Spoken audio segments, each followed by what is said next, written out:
meeting, we are going to be, um, in this meeting, we are going to be exploring the story of Alexander the Great and the world that he made, a world that suddenly becomes a much more Greek world.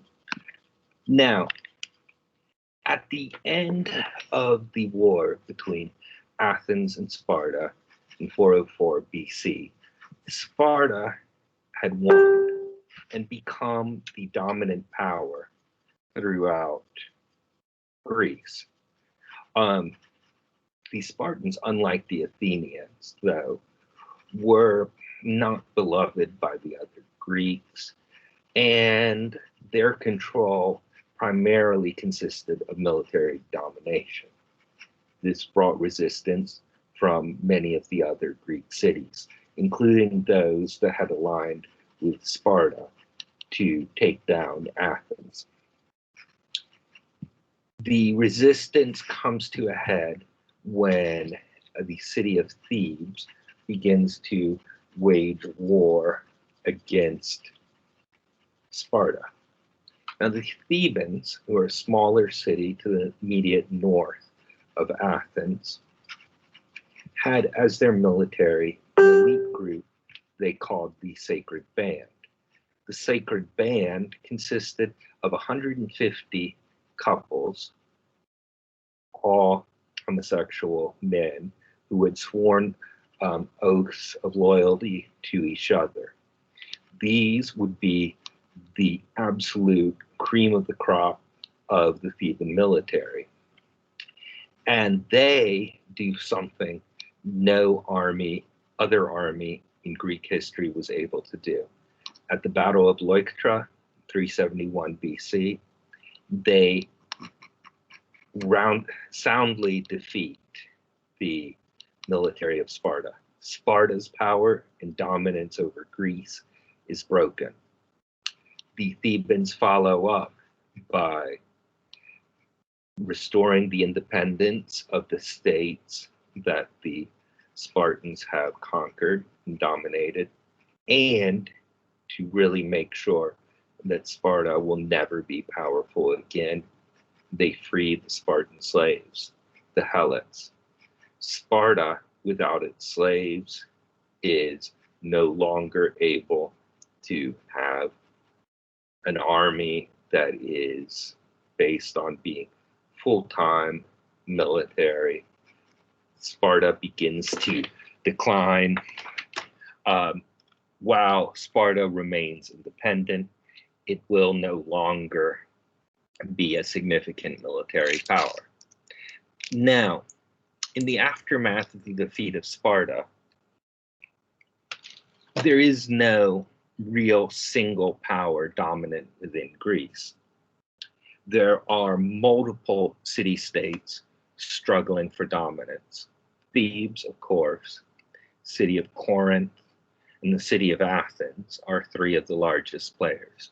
Athens begins to once more create a naval empire, while the Persians had taken the opportunity of Athenian weakness to reconquer those Ionian cities that had sparked the previous Persian War. War is now a constant factor among the Greek city-states, and no one city is able to bring peace or security to the country. North of the Greek city-states lies the Kingdom of Macedonia, or Macedon. It is a society that is closely related to that southern Greece. Most of the territory of Macedon is in modern Greece. Yet they are considered by the Greeks only to be somewhat Greek. Their language is very, very close to that of the Greeks, but it is not quite the same language. Their gods, their social customs are very clearly related. And they're close enough to the Greeks that the Macedonians are able to take part in the Olympics and other exclusively Greek events. Unlike the Greeks in the south, Macedon does not have cities. It is a rural society dominated by great landowners and nobility. Unlike the Greek states of the south, Macedon has a strong hereditary monarchy, dominating the nobility in turn. It does have a very strong tradition of military power based on the skills of its nobility, especially in its cavalry and its infantry phalanx. Here we see one of the Macedonian noblemen dressed for war. Now, Macedon in the earlier periods had been fairly unimportant in Greek history.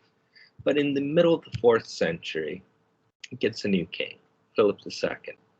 And Philip is a reformer.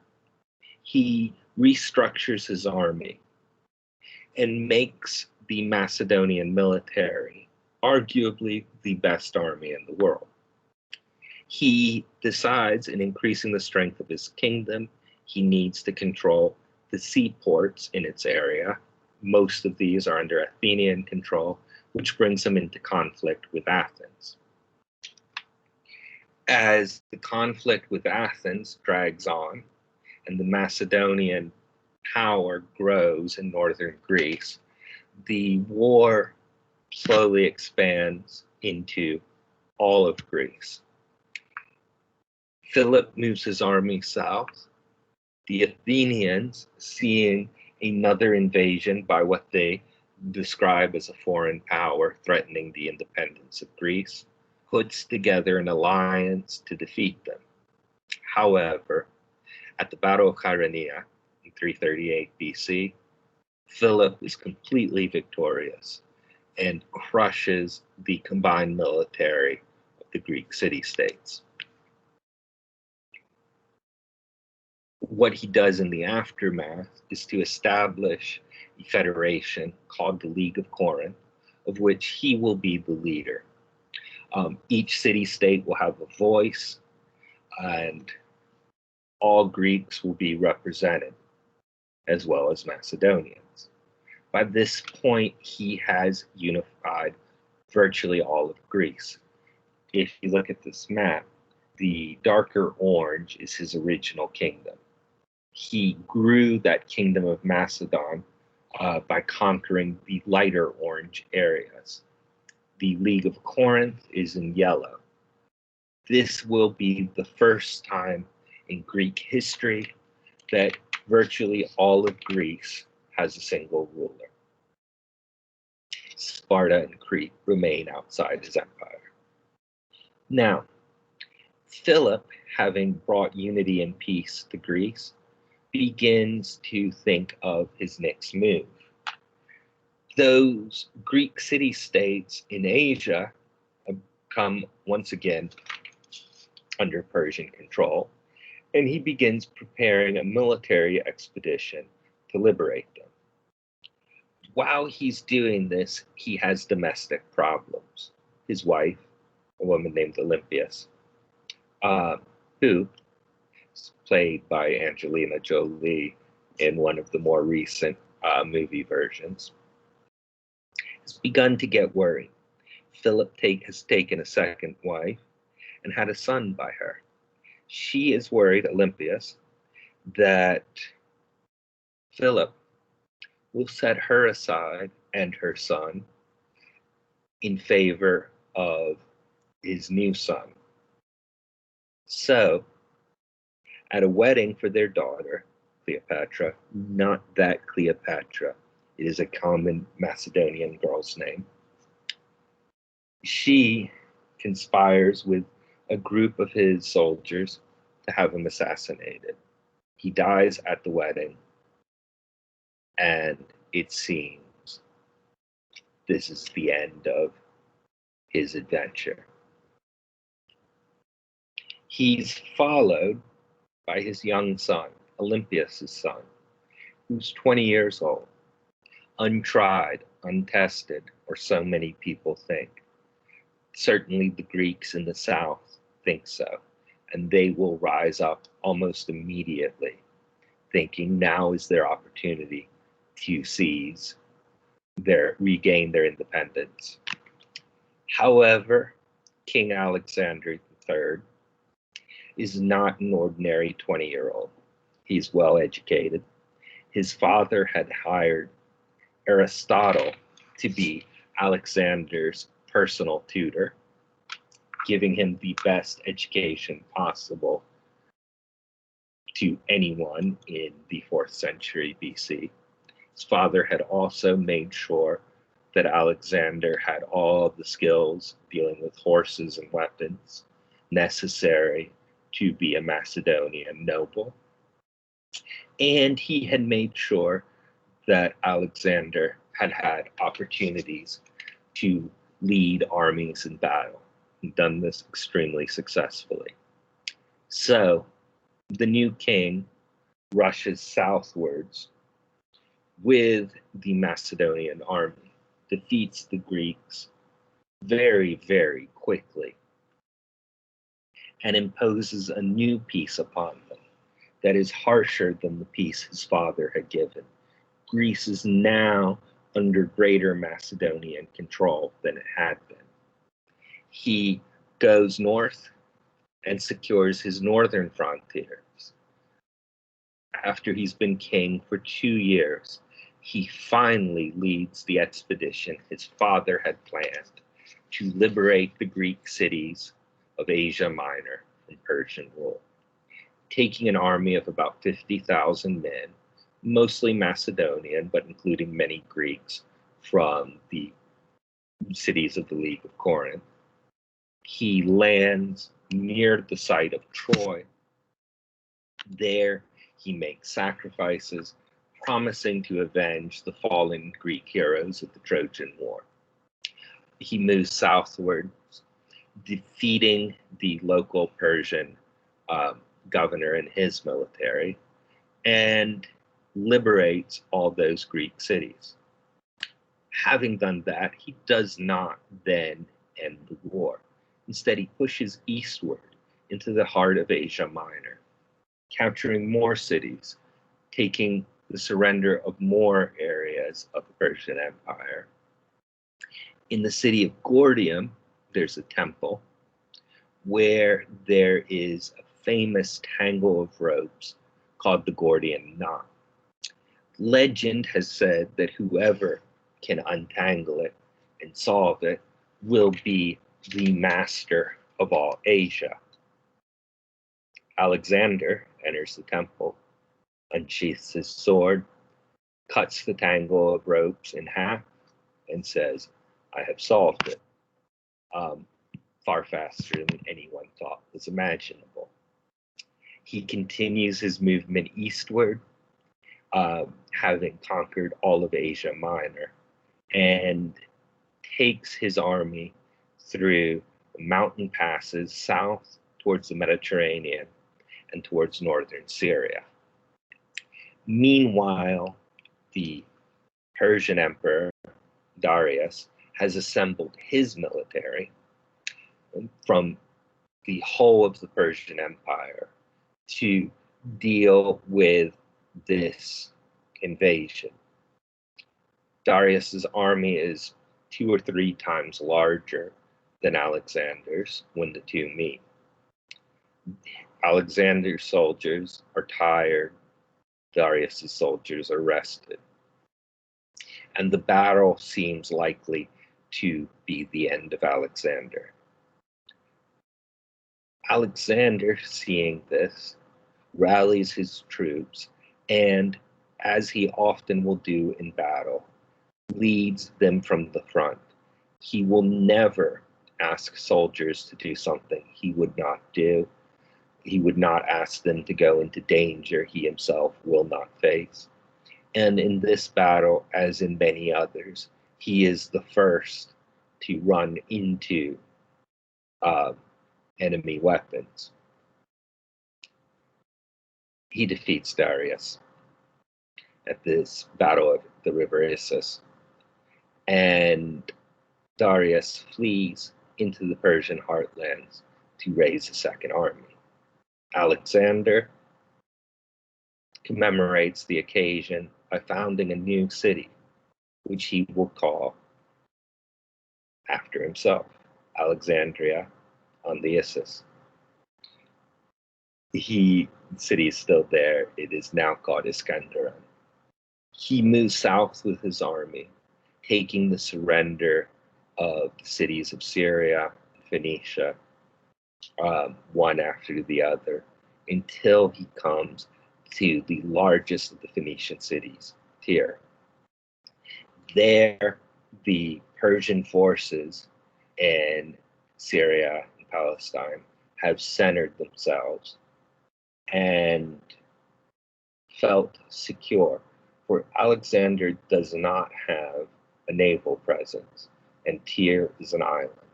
They believe they can hold out until he's left and then regain the territories he's taken. Alexander sees things differently. He orders his soldiers to take rocks and begin putting them in the sea. Tyre is a mile and a half off the coast. When they begin, when they end, Tyre is no longer an island, and it has never been an island again. They enter Tyre, destroy it, and with it, almost the last resistance to his conquest in the western part of the Persian Empire. They head southwards, and soon Alexander enters the richest province of Persia, Egypt.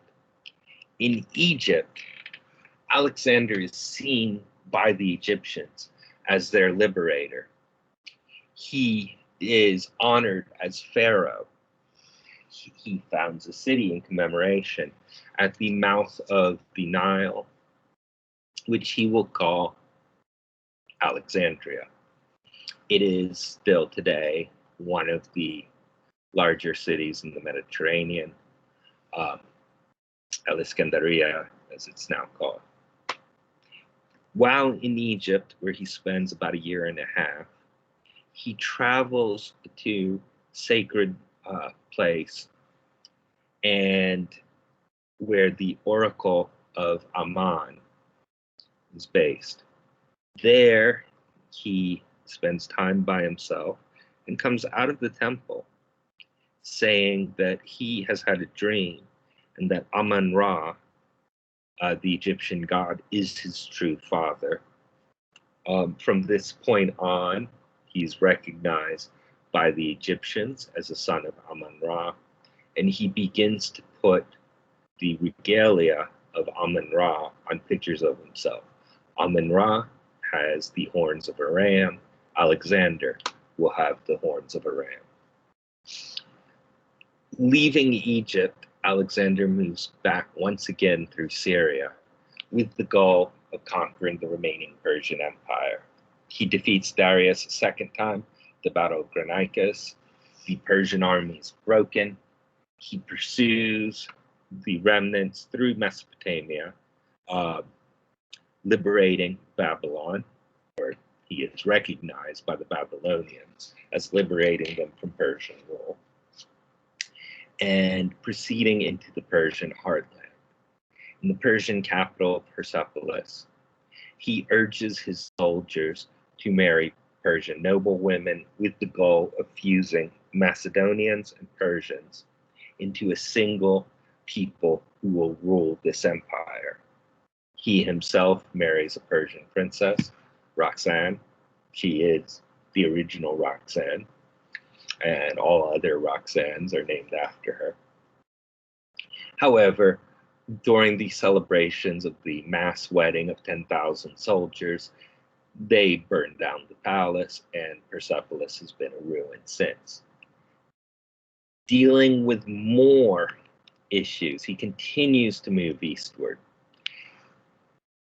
fighting through what's now Iran, Afghanistan, into Tajikistan and Uzbekistan, everywhere founding new cities that he usually names after himself, usually calling them Alexandria.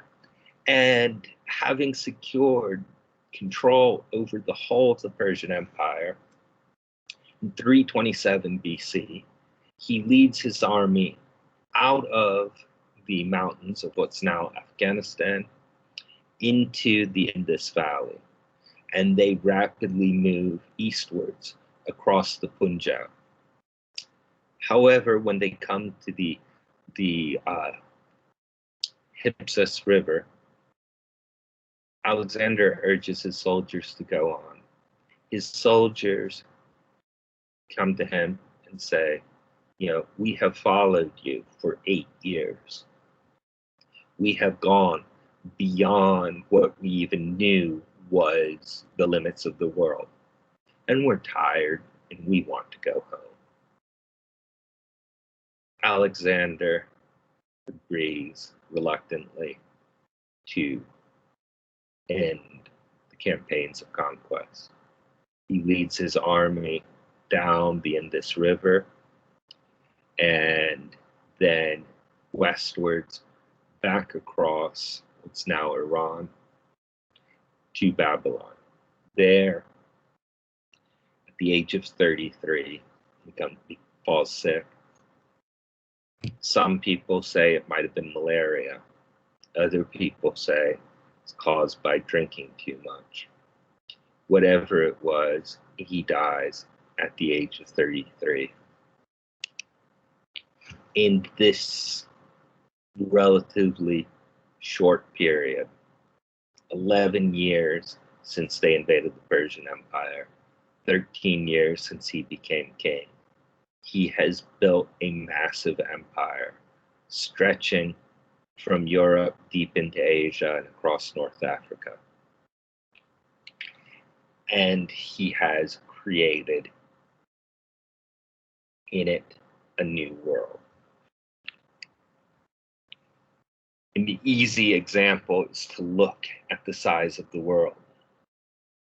Because of Alexander's conquests, the known world to the Greeks has become vastly bigger.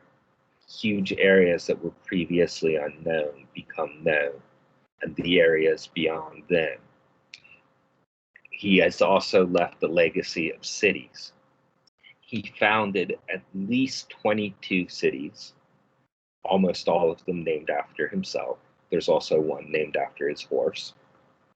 When his horse drowned in a river crossing, he thought it a good idea to commemorate such a good horse by building a city.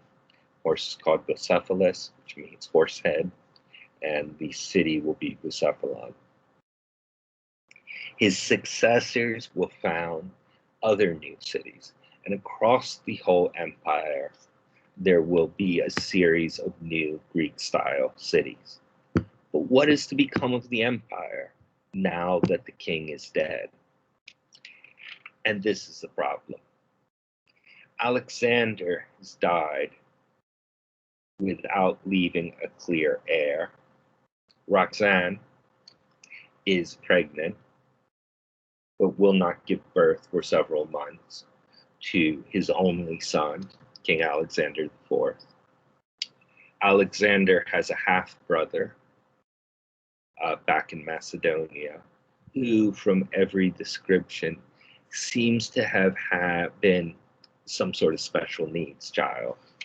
So neither the infant nor the special needs brother can take over as king of this vast empire. Instead, Alexander's generals and leading officers divide up the empire to rule it amongst themselves until Alexander IV is old enough to take control. At least that's the initial plan.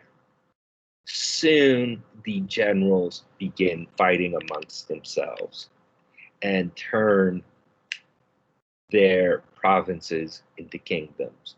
They will initially have the empire divided 24 ways. Within a few years, it will come down to roughly 5 or 6 different generals having defeated the rest, each of whom will in turn become a king. Now, the world that they are fighting over is a world that will become Greek. In all the kingdoms, the official language will become Greek.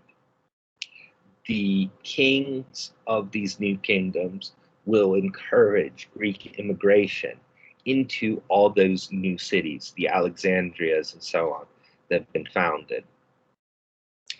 Throughout most of them, the Greeks will remain a minority population. However, in many areas, the local people will begin to adopt Greek culture and Hellenize, that is, become Greek. In many areas, bilingualism will prevail, and this is a massive period of cultural fusion that will begin. There will be examples of religious fusion. The gods of the different areas will be recognized as being identical with Greek gods. So you have gods like this one, Zeus Ammon, will be worshipped in Egypt, Zeus Baal in Phoenicia, and so on. There will be new gods that combine ideas of the cultures coming together. In Egypt, the worship of a new god, Serapis, will become very, very common. Serapis is neither purely ancient Egyptian or purely Greek. He's both. And there will be the spread of religious practices from one area to another. The worship of Isis will spread out of Egypt. There will be converts to Judaism in many regions, and even Buddhism will become common throughout many areas. Now, I'd like to take a minute to look at 2 of these successor kings. The first, Seleucus Nicator. He is initially the most successful. He certainly looks like an unpleasant man to me. Because he is so successful from his base in Babylon, all the other generals will attempt to stop him. They will fail. His empire, well, they will fail in destroying him. They will succeed in keeping him from unifying the whole empire under his own rule. He wages war in India, bringing back war elephants. He establishes new cities, Seleucia on the Tigris River, which will soon surpass Babylon as the most important city in Mesopotamia, and Antioch in Syria, which will become a major city, especially in the coming centuries. He will face revolts in Bactria by the Greeks who lived there, in Parthia by newly invading Iranian peoples, and in Judea. And eventually the empire will shrink until in its last stage, it's little more than Syria itself. One of the biggest challenges to Seleucid rule will come in Judea. Now, under the Persians, people of Judah had self-control. Cyrus, of course, had allowed them to return from Babylon to rebuild the temple, and Jerusalem will be largely under the rule of the high priest of the new Second Temple. There will be a Jewish governor of the province of Medinat Yehud, or Judah, who, while appointed by the Persian emperor, will usually be Jewish. There will be conflicts with some of the people in the land, specifically with the Samaritans, who live somewhat to the north of Jerusalem, and claim that they are the heirs of the kingdom of Israel, which the people of Judah deny and will become a sticking point for centuries to come. Samaritans still exist, and they still have a love-hate relationship with the descendants of the people of Judah. The temple's rebuilt, and even after Alexander's time, continues with more or less the same type of life as under the Persians, because it will be under Egyptian rule. In 198 BC, Judah, or Judea, as perhaps we should now call it, will pass under Egyptian rule. By this point, many Judeans, or as we can confidently call them now, Jews, will adopt Greek culture. According to the Book of Maccabees, which, depending on which tradition you're in, is in or out of the Bible, some Jews will go so far as to have surgery to undo their circumcisions so that they can look more Greek when they take part in athletic events Greek style, where this would be something people would notice. While that is biblically based, I have something of a hard time imagining how exactly that works, but I'll leave that to other people's imagination. Some of these Jews who have adopted Greek culture turn the figures of the Bible into characters in Greek mythology, so that, Abraham is a friend of, early Greek heroes. The Trojan War includes people from the Bible, and so on and so forth, which is kind of problematic. In the temple itself, a new high priest named Jason introduces a lot of Greek practices. Under pressure from the Seleucid king, Antiochus Epiphanes, he has a statue of Zeus placed in the heart of the temple. They proclaim Zeus to be Zeus Judaeos, that is, Zeus of the Judeans, or Yahweh, claiming that Zeus and Yahweh are the same God. Jason will lead the sacrifice of pigs in the Jewish temple. Now, anybody has any familiarity with the Old Testament or Hebrew Bible, you can see how having a statue of Zeus and sacrificing pigs might rub many Jews the wrong way. And indeed it does. Opposition steadily increases. A priest named Mattathias is ordered to take part in the sacrifice of one of these pigs in the temple.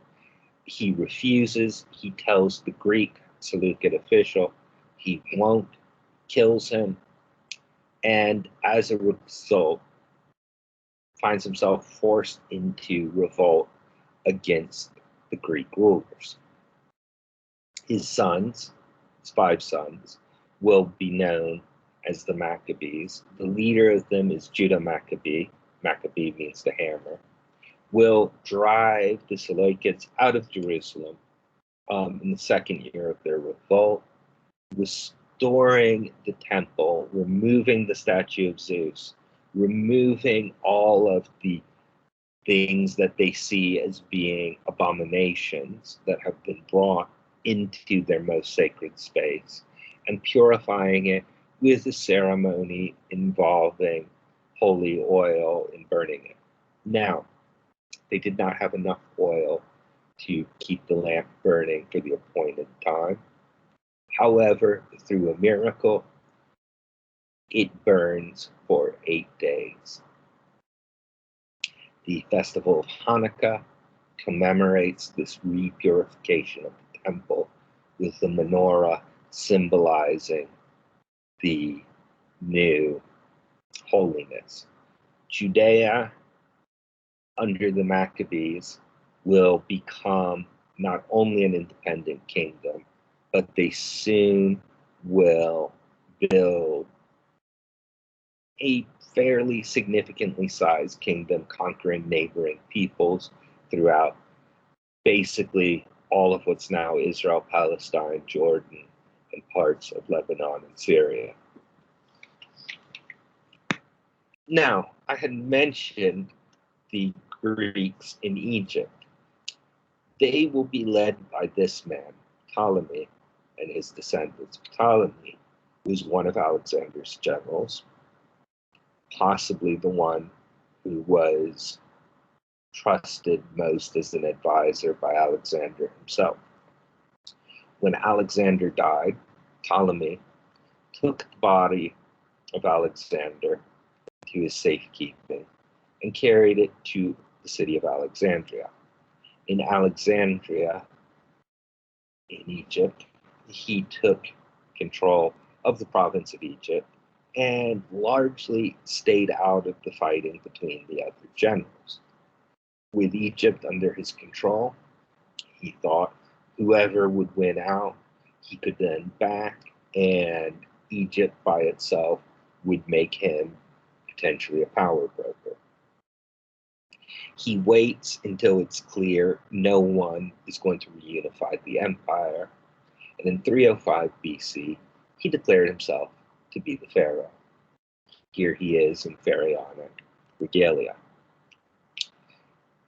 His descendants will rule Egypt for almost 300 years.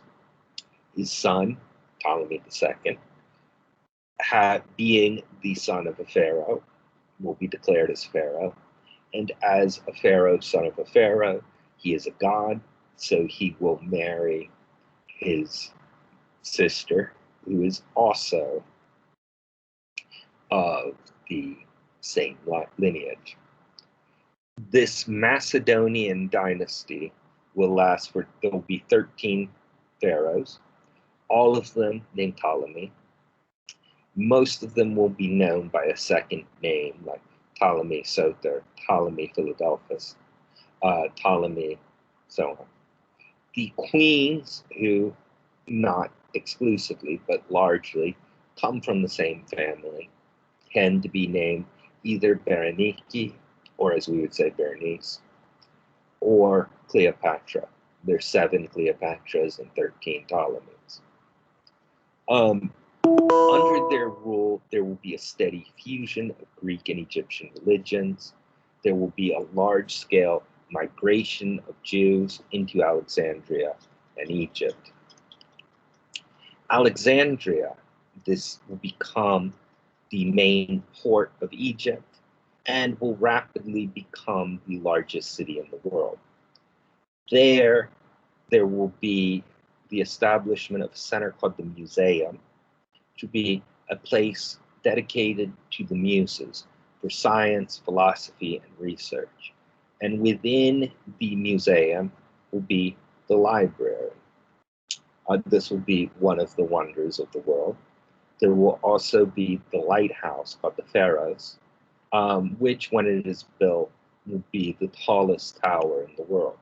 Now, the Great Library of Alexandria had perhaps 500,000 scrolls in it.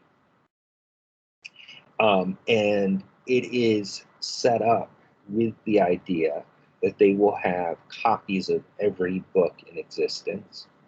Within the library, translations will be made from Persian, Egyptian, Babylonian, and Phoenician into Greek, as well as the recopying of Greek works. The Greek translation of the Hebrew Bible will be made in Alexandria under the Ptolemies. And the amount of knowledge that grows simply by bringing all of these ideas from across the now Hellenic world, from India westwards to Italy, people will come to Alexandria to exchange knowledge. Some of the results of this will be things like the discovery of the size of the world. There's a man named Eratosthenes, and around 240 BC, he was working as a librarian in Alexandria. And he hears that if you go to the city of Syene, in the extreme south of Egypt, on the day of the summer solstice, the sun is directly overhead, which would suggest if the earth is round, it is on the Tropic of Cancer. It's not quite, but it's very close. Now, knowing that, Eratosthenes decides if he can determine the angle of the sun at exactly noon in Alexandria, and he can measure the straight line distance between Syene and Alexandria, he can determine the size of the Earth. And it's a fairly, I don't know which it's geometry or trigonometry, but measuring the angles and the distances will give him the size of the Earth. He measures them, and his determination is 99.2% accurate, which really shows you the level of intelligence possible at this time. Now, in Egypt under the Ptolemies, unlike some of the other areas in these new kingdoms, there is some segregation between the two societies. The Egyptians retain much of their culture. They do not adopt a lot of the new Greek culture. Largely, this is because in Egypt, the Greeks live almost exclusively in two cities, Alexandria at the mouth of the Nile and Ptolemais in the south of Egypt. The society, however, is bilingual. So you have objects created here, like this famous object that we've seen before, the Rosetta Stone, with its Greek and two forms of Egyptian inscriptions giving the laws. The Ptolemies will treat Egypt as their personal property. Egyptians will be seen as tenants. The Ptolemies view Egypt as a farm to make them rich. Egypt will continue to live its life and continue to prosper. Here, allegedly, is a mosaic mural showing the course of the River Nile through Egypt, done during the period of the later Ptolemies. Egypt has changed somewhat, but is still very much itself. And even though the world has become far more Greek,